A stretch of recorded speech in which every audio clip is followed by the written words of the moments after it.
근데 정말 지금 뭐 마이너스 금리 시대잖아요. 네. 예, 마이너스 금리 시대이기 때문에 정말 뭐 요즘 은행에 넣어봐야 돈도 별로 안 나오고. 네. 근데 은행에 근무하시잖아요. 네. 이거 어떻습니까? 그 많이 적금이라든가 예금 이런 네. 어떤 고객들이 많이 줄었나요? 근데 은행에 이제 있으면서 제일 안타까운, 제가 금융인으로서 안타까운 점은 뭐냐면, 은행을 아직도 정말 200%잘 활용할 수 있는 방법이 많고, 앞으로도 그럴 겁니다. 은행은 없어지지는 않아요. 형태만 좀 바뀌겠죠. 이제 뭐, 인터넷 은행이나 그런 이제 오프라인 매장이 좀 줄어들면서 그렇게 바뀔 텐데, 제가 말씀드리고 싶은 거는, 그 815 머니톡을 시청하시는 분들이 은행을 정말 200% 금융기관을 활용했으면 좋겠어요. 그 요령이 뭐냐 하면 저금리에 포커스를 맞추시지 말고, 저금리는 누구나 이제 다 아는 시대고, 그거는 한국만 그런 게 아니라 미국이나 다른 나라도 일본도 다 마찬가지입니다. 심지어 마이너스 금리까지 다 있는 세상이거든요. 그럼 역으로 역발상을 해본다면 과연 이제 예금을 하는 게 아니라, 지금 은행에도 지금 대출이 좋은 제도가 얼마나 많이 있습니다. 정부에서 그런 정책적으로 자금을 대출해 주는 경우도 있고 마이너스 통장도 있고 한데, 그럼 역으로 그런 대출 금리가 굉장히 저렴하단 말이에요. 그럼 그거를 활용해서 아까 같이 마일라이프북이나, 그러니까 스타벅스 다이어리를 쓰면서 마일라이프 같은 걸 이용을 해서 내가 대출도 좀 포트폴리오 차원에서 관리를 해주자는 거죠. 그러니까 어떤 측면이냐면, 부자들은 레버리지를 이용하신다 그랬잖아요. 네. 그러면 개인도 자기 신용도나 거기에 따라서 얼마든지 레버리지를 3천, 5천을 일으킬 수가 있는데, 그걸 가지고 우리 자녀들한테 냉정하게 규칙적으로 100만 원, 200만 원을 투자를 해줄 수가 있는 겁니다. 부모 입장에서는. 그거를 활용했을 때 부자들이야 자녀한테 5억, 10억을 중요해 주겠지만 일반 서민이 그런 돈이 사실 없잖아요. 그렇지만 부모님이 아무리 형편이 어렵더라도 1,000만 원, 2,000만 원 정도는 만들고 모을 수가 있어요. 그러면 자녀한테 50만 원, 100만 원 해준다 해도 연으로 따지면 60만 원, 600만 원, 1200만 원을 연으로 했을 때 해줄 수가 있거든요. 그걸 레버리지로 활용해서 저는 해주는 건 좋다고 생각합니다. 예. 우리가 지금 요새 문제가 되고 있는 것 중에 하나가 네. 뭐 영끌이니 빅투니 해가지고 네. 레버리지를 너무 일으켜가지고 막 투자를 하는 거에 대한 걱정들을 많이 하고 있는데, 아니면 뭐 영끌 돈 모아서 집 산다든가 네.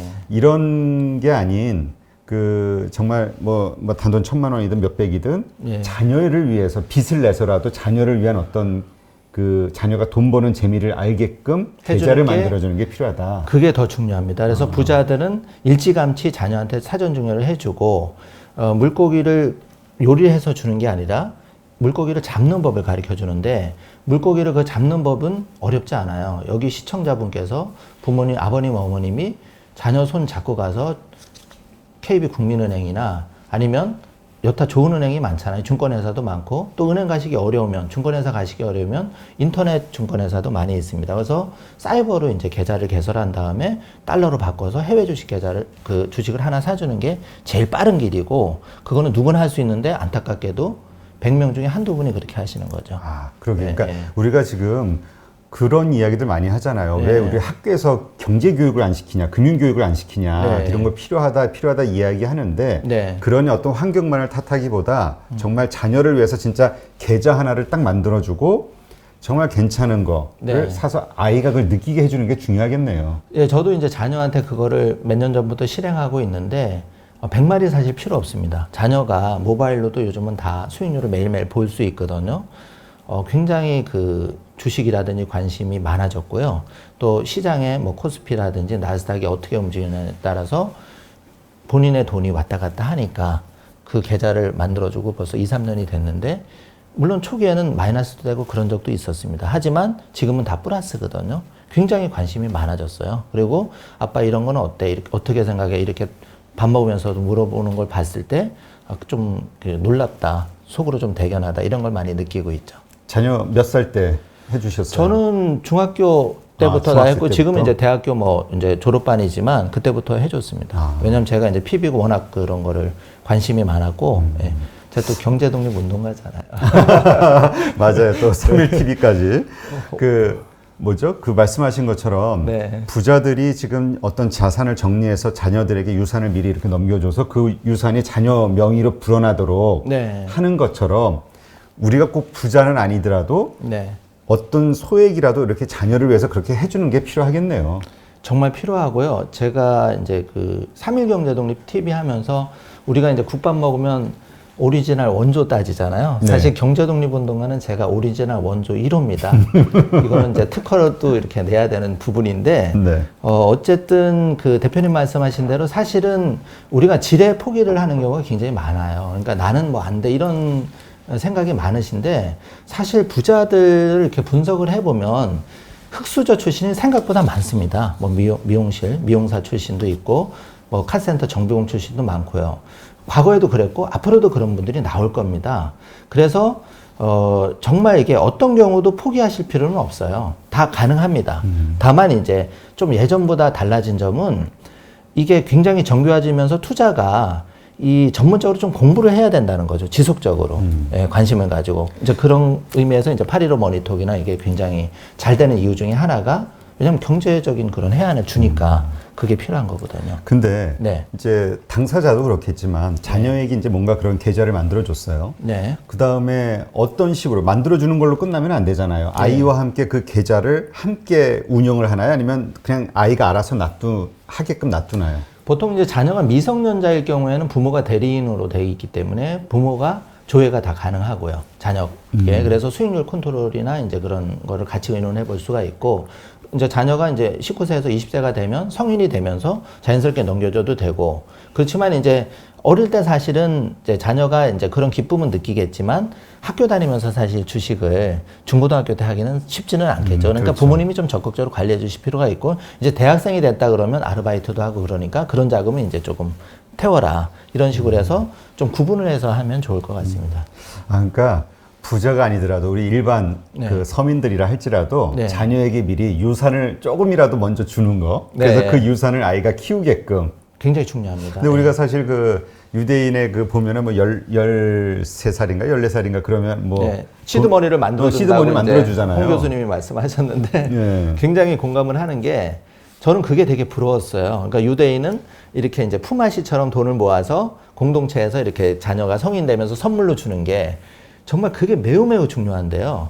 왜냐하면은 우리가 단돈 1,000만 원을 가지고 종잣돈을 가지고 자녀가 출발하는 거하고 1억을 가지고 종잣돈을 가지고 출발하는 거 하늘과 땅 차이입니다.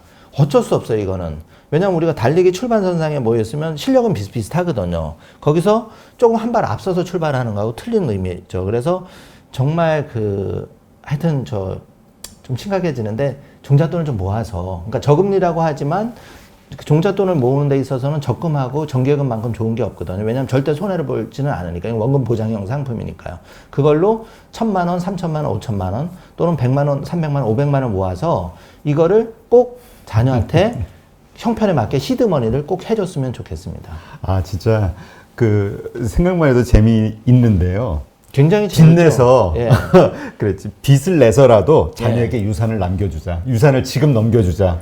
만약에 이게 빚이 5천만 원, 1억이라면 사실 위험할 수 있겠죠. 그렇지만 이게 뭐 1,000만 원, 2,000만 원이라면 솔직히 요즘 막노동을 하더라도 일당이 얼마입니까? 그 정도는 의지만 있다 그러면 그러니까 커버할 그만큼 수 또 있다. 다른 생활 여러 가지 라이프를 좀 줄여야 되겠죠, 소비를. 예, 그리고 뭐 1,000만 원, 2,000만 원 이렇게 몇만 건 직장 다니시고 하면 신용이 양호하신 분들은 대출이 또 잘 나옵니다. 네. 네, 알겠습니다. 네, 하여튼 정말 괜찮은 생각인 것 같아요. 그냥 단순히 아이에게 그냥 주식 계좌를 하나 만들어준다 이 개념이 아니라 네. 아이에게 지금 먼저 어렸을 때 내가 유산을 좀 남겨준다. 그리고 그 유산 종자를 뭐 1,000만 원이 됐든 500이 됐든 불어나는 재미. 그렇습니다. 이거는 뭐 개인 성인들도 마찬가지겠죠. 모으는 재미보다 돈이 불어나는 재미를 느끼게끔 맞습니다. 네, 투자를 시작해 보시는 거 괜찮을 예. 것 같습니다. 제가 이제 8.15 머니톡을 굉장히 좋아하는 이유 중에 하나가 제가 PB로서 오랫동안 자산 관리를 해봤잖아요.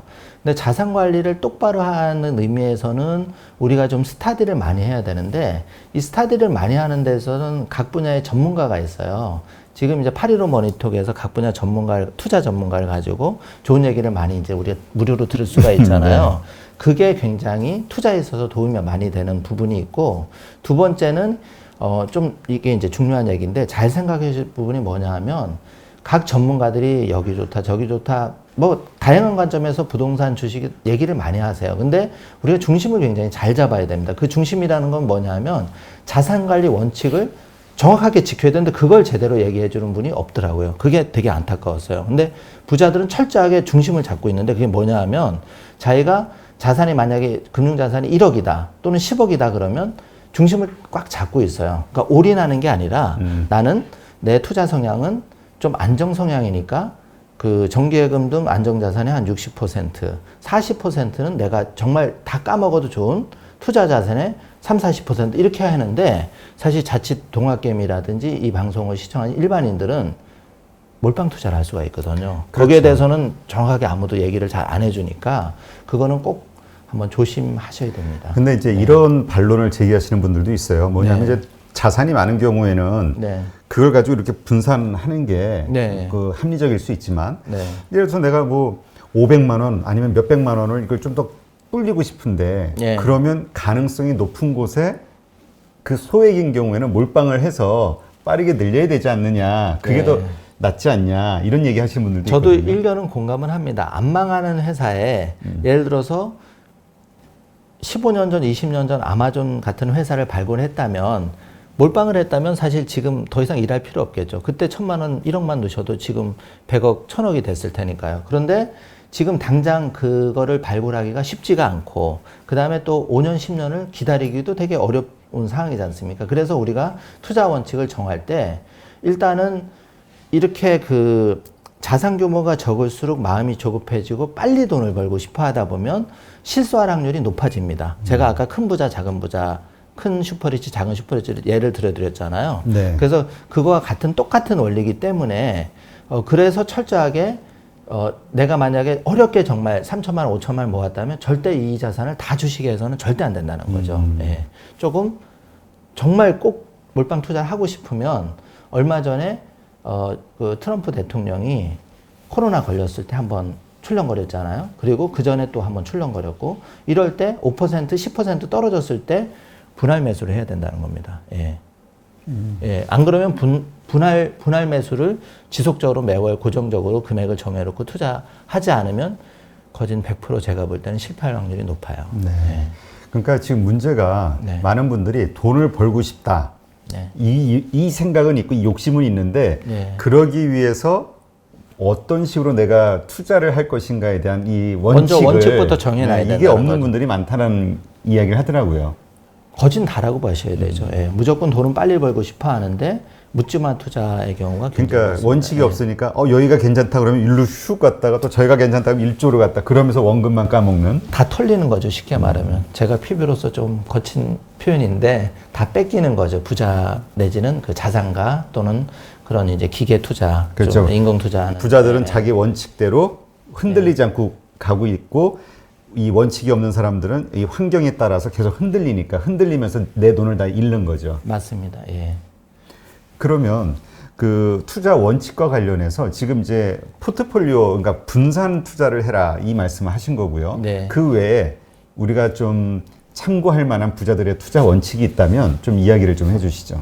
그러니까 이제 다시 기본으로 돌아가서 우리가 잘 생각해야 되는 게 지금 직장에 다니시거나 사업을 하시는 분도 계실 거예요. 자영업을 하시고 치킨집도 하시는 분도 계신데 중요한 부자가 되는 원칙은 지금 월급에, 지금 수입에 아바타를 창출하는 거를 일단 가지고 계셔야 돼요. 이 아바타, 우리가 그 아바타 영화가 있잖아요. 여기서 정확하게 아바타라는 개념 뭐냐 하면 지금 내 월급 말고 추가 수입을 올려줄 모든 게 아바타거든요. 근데 부자들은 그 아바타가 많다는 거예요. 그러니까 그 아바타가 이제 뭐 다양한 뭐 제한된 시간 안에 제가 여러 가지 말씀드릴 수 없지만 예를 들어서 부동산으로 따지면 월세 수입이 나오는 것도 매월 고정적 월세 수입이 나오는 것도 아바타일 수가 있고 자산을 돈을 모으는 주식에 투자해서 배당 수익이 매월 나오는 것도 아바타일 수가 있어요. 그런 아바타를 먼저 만들자는 원칙부터 정해놔야 됩니다. 그리고 그 다음 순서로 얼마를 그럼 내가 투자를 할 건데 나는 이 돈을 절대 잃어버리면 안 되니까 내 자산이 금융자산이 1,000만 원이면 이 중에 나는 한 300-400 정도는 주식 투자를 하고 나머지는 내가 정기예금이나 다른 쪽에 투자를 할 거야. 그러니까 지금 은행을 활용하는 방법 중에 하나가 지금 이제 연말이 다가오거든요. 그러면 이제 우리 직장인들은 세금을 많이 냅니다. 세금을 100만 원 이상 돌려받을 수 있는 상품도 많아요. 꼭 적금뿐만 아니라. 그 연금저축펀드 얘기하시는 건가요? 의외로 안 된 분이 굉장히 많으시고요. 그 연금저축펀드도 지금은 이제 뭐 K보셈이나 이렇게 해서 다양한 조력을 받을 수 있어서 부자들은 펀드를 이용해서도 제가 아까 수익을 20, 30%낸 분도 많다고 말씀드렸잖아요. 그렇게도 활용할 수가 있습니다. 그러니까 네. 이 돈을 모으기 위해서는 가장 첫 번째가 네. 그 절세, 그러니까 네. 세금을 버는 방법에 대해서 고민을 해야 된다 이 얘기도 하더라고요. 네, 맞아요. 그런데 이제 안타깝게도 지금 절세 상품이 점점 줄어들고 있습니다. 예전에는 보험 상품 같은 경우에도 뭐 일시납 기준으로는 무제한이었고 월납도 사실은 무제한이었어요. 근데 지금은 이제 일시납 같은 경우는 1억이 비과세 한도고 월납은 150만 원으로 줄어들었습니다. 근데 이제 대표님 말씀하시는 우리가 이제 노후 자금도 마련할 수 있고 이제 그 세금도 돌려받는 상품은 개인형 IRP라는 좋은 제도가 있습니다. 어디 은행이나 가서 만들 수가 있고 소득이 있는 분 누구나 만들 수가 있거든요. 그 IRP가 그 연금저축 펀드 예, 얘기하시는 거죠? 맞습니다. 그래서 최대 1,800만 원까지 불입할 수가 있고 최대 900만 원까지 세액공제를 받을 수 있기 때문에 1년에? 예, 1년에. 아, 이건 개인연금 아닌가요? 연금저축펀드하고 좀 틀린 거 아닌가요? 연금저축에 이제 두 가지 좀 그 개인연금 IRP에 두 가지를 할 수가 있는데 연금저축 보험이 있고 연금저축 펀드가 있습니다. 네. 나눠지는 거죠. 보험사에서 하는 게 있고 아, 그럼 그 두 개를 다 합쳐서 연간 900까지 가능하다? 불입은 최대 1,800만 원까지 할 수 있고 두 개 합쳐서 900만 원까지 이제 세액공제를 받을 수가 있는 거죠. 네. 네.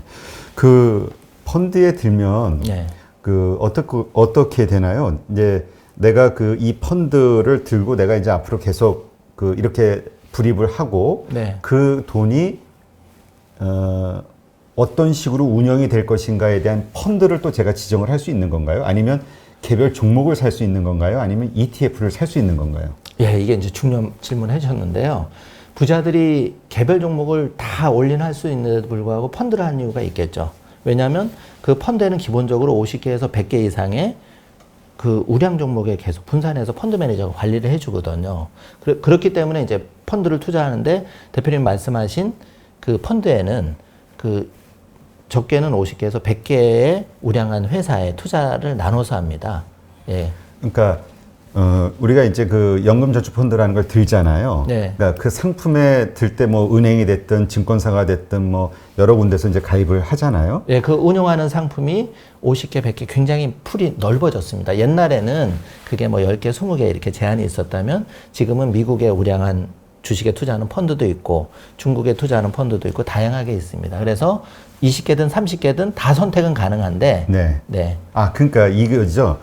그 연금저축펀드 이걸 가지고 계속 질문하시는 분들이 있어가지고 예. 연금저축펀드라는 걸 제가 상품을 들었어요. 그게 하나의 바구니라고 그렇죠. 보시면 되고 그 바구니 안에 담는 계란은 20개, 30개를 다 그렇죠. 매달 그러니까 내가 담을 수가 하고 있다는 싶은 거죠. 여러 가지 펀드들을 종목이 아니라 펀드들을 신청할 수가 있는 거죠. 맞습니다. 네. 그리고 만약 자기가 마음에 드는 거 딱 하나 있다면 하나만 해도 되는 거고. 정기예금만 다 하셔도 되고 펀드 한 가지만 하셔도 되고 다 가능하십니다. 그리고 해외 주식에 하고 싶다고 하면은 네, 미국 주식이든 중국 주식이든 그쪽에 투자하는 펀드를 선택하셔도 되고요. 또 이제 그 좀 한 가지 팁을 드리면 아시아 시장에 성장하면서 컨슈머 펀드들이 굉장히 꾸준하게 수익률을 내고 있어요. 뭐 방송이라서 특정 종목을 말씀드리기는 어렵지만 어쨌든 그 은행 사이트에 들어가서 요즘은 뭐 이제 KB 국민은행 같은 경우는 스타 인터넷 뱅킹 모바일로도 다 되고 뭐 신한은행도 있고 하나은행도 다 또 증권사도 있을 텐데 요즘은 웬만한 건 모바일로 다 되고요. 그런 펀드 리밸런싱도 모바일로도 간단하게 할 수 있습니다. 네. 네. 지금 마침 이제 해외 펀드와 관련해서 이야기가 나왔으니까 지금 우리 서학김이라는 말이 표현될 정도로 많은 분들이 그 미국 주식에 투자를 하잖아요. 혹은 중국 주식에 투자하는 분들도 많이 있고요. 네. 어떻습니까? 부자들도 그 수익을 따라서 움직인다고 했는데 네. 해외 주식 투자를 많이 하고 있나요? 부자들이 해외 주식을 굉장히 많이 하고 있고요. 그 비중이 점점 늘어나고 있습니다. 그리고 한 가지 특징 중에 하나는 자녀한테 사전 증여를 미리 해주고 그 자금으로 해외 주식에 올인하신 분이 굉장히 생각보다 많이 있으신 거죠. 옛날에는 부동산을 해줬다면 지금은 오히려 부동산은 아파트 한 채 정도로 줄이시고 나머지 그 자금은 뭐 5억, 10억, 많게는 30억 이상도 자녀한테 증여를 해주고 증여세를 내더라도 증여를 해주고 그 돈을 해외 주식을 적극적으로 해주시는 경우가 굉장히 많이 있죠. 네. 그 해외 주식 같은 경우는 일단 뭐 괜찮은 정말 우량 개별 종목을 이게 선택하게 하겠네요. 네, 그리고 해외 주식이 또 그 부자들이 선호한 이유 중에 하나가 뭐 대주주 요건이나 이런 거 신경 안 쓰셔도 되지 않습니까? 네. 그리고 또 분리과세가 되니까 22%로 세금 그렇죠. 면에서도 유리하고요. 네, 네. 그런 게 있죠. 그러면 근데 또 이런 이야기 하시는 분이 있을 것 같아요. 네. 그 우리가 국내 주식 그 펀드에서 지금 많이 유출이 되고 있다라는 데이터가 요새 나오고 있는데 네. 그 이유 중에 하나가 수익률이 네. 액티브 펀드들이 그렇게 좋지가 않다라는 통계가 있잖아요. 그렇죠. 그래서 펀드 들으려고 하면 이 얘기 하시는 분들도 꽤 되거든요. 예, 그래서 저도 이제 종사자로서 반성을 많이 하고 있고요. 이제는 금융도 많이 바뀌어야 되고 투자 문화도 많이 개선돼야 된다고 보고 있습니다. 지금은 이제 투자자분도 굉장히 똑똑해지셨고 좀 마음만 먹으면 글로벌에 어디나 투자를 할 수 있는 세상이 열렸기 때문에 대표님 말씀하신 대로 지금은 이제 그 주식형 펀드 비중이 줄어들면서 그게 이제 수익률 부진 여러 가지 이유가 있겠죠. 아까 대주주 요건 그런 부분도 있고 세금적인 부분도 있을 텐데 가장 큰 문제는 전 그거라고 보고 있어요. 국내 주식 시장이 박스피를 계속 10년 이상 답보 상태다 보니까 어떤 펀드 매니저라도 사실 수익 내기가 녹록치는 않은 상황입니다. 이해는 됩니다. 다만 이제 우리가 그래서 차별하게 되게 수익률 내는 게 이제 필요하고 그래서 국내 시장 펀드보다는 중국 쪽에 투자하는 펀드는 이런 쪽은 굉장히 수익률이 좋아요. 그런 쪽에 자금은 여전히 잘 들어가고 있는 상황이고 미국 쪽에 투자하는 펀드도 굉장히 수익률이 좋기 때문에 자금이 차별화돼서 들어가는 겁니다. 국내 주식에 투자하는 비중은 좀 줄어들고 미국 시장이나 그다음에 중국 그다음에 또 요즘 ETF에 투자하는데 또 ETF에 투자하는 펀드가 있습니다. EMP 펀드라고 그런 쪽에 자금이 좀 많이 들어가는 추세죠. 그러니까 아까 말씀하신 우리가 절세 혜택이 있게 되는 그 개인연금 IRP, 그런 거나 아니면 이제 연금저축 펀드나 이런 것들도 우리가 보통 개별 종목을 선정하기는 어렵지만 그러한 펀드들을 다 선정할 수 있다는 거죠. 맞습니다. 네. 알겠습니다.